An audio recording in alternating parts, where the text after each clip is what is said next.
মার্কিন মসনদে নতুন করে বসার পর ডোনাল্ড ট্রাম্প নিচ্ছেন নতুন নতুন পদক্ষেপ।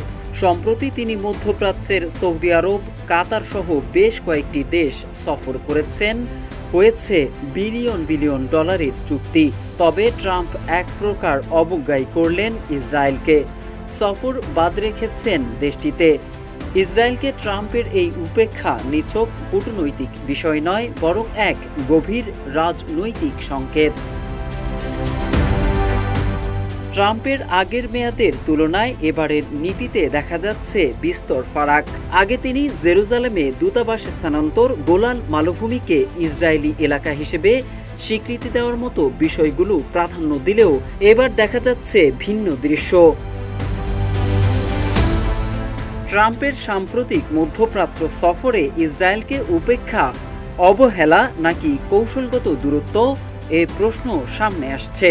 ট্রাম্প অবশ্য বলেছেন এটি কোনো অপমান নয়, বরং তার ভাষ্য অনুযায়ী এই সফর ইসরায়েলের জন্য ভালো, কারণ তিনি আরব দেশগুলোর সঙ্গে নতুন স্বাভাবিকরণ চুক্তি ফিরিয়ে আনার চেষ্টা করছেন। তবে সংবাদ মাধ্যম দ্য আটলান্টিক জানায়, ট্রাম্পের এই সফর ও নীতিগত পরিবর্তনগুলো ইসরায়েলকে কেন্দ্র থেকে সরিয়ে আনার একটি ইঙ্গিত, যা তেল আবিবে দারুণ অস্বস্তি সৃষ্টি করেছে। ইসরায়েলের সঙ্গে ইরানের শত্রুতার সম্পর্ক, কিন্তু ট্রাম্প ইরানের সঙ্গে পারমাণবিক কর্মসূচি নিয়ে পরোক্ষ আলোচনা শুরু করেছেন, যা নেতানিয়াহুর জন্য চরম দুঃসংবাদ। বাড়ছে দেশটির আতঙ্ক। এদিকে গাজায় চলমান ইসরায়েলি হামলার মাঝেই ট্রাম্প সরাসরি যুদ্ধবিরতির আহ্বান জানিয়েছেন। ট্রাম্পের সরাসরি যুদ্ধবিরতির আহ্বানই মূলত ইসরায়েলি নিরাপত্তা বৃত্তে মার্কিন সমর্থন দুর্বল হয়ে যাচ্ছে এমন উদ্বেগ জোরদার হচ্ছে।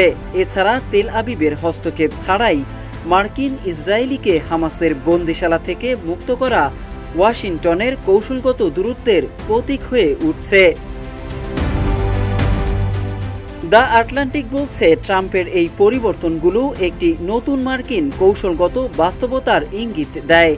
যেখানে বাইডেন প্রশাসন গাজায় হামলা চলাকালে ইসরায়েলকে পূর্ণ সামরিক সহায়তা দিয়েছিল, সেখানে ট্রাম্প প্রশাসন ব্যতিক্রম।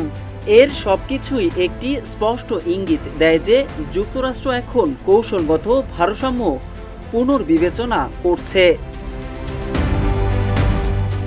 মূলত ইসরায়েলের জন্য এটি একটি নীতিগত ঝাঁকুনি। পররাষ্ট্রনীতিতে যখন মিত্ররা নিজ নিজ হিসেব কষে আগায়, তখন পুরনো বন্ধনগুলো ঝুঁকিতে পড়ে। যদিও ইসরায়েল তার পুরনো মিত্রকে হারাচ্ছে না, তবে হয়তো তাকে এক ঘরে হতে হবে এক নতুন রূপান্তরিত মধ্যপ্রাচ্যে। মোহাম্মদ সাইফুল ইসলাম, ইত্তেফাক।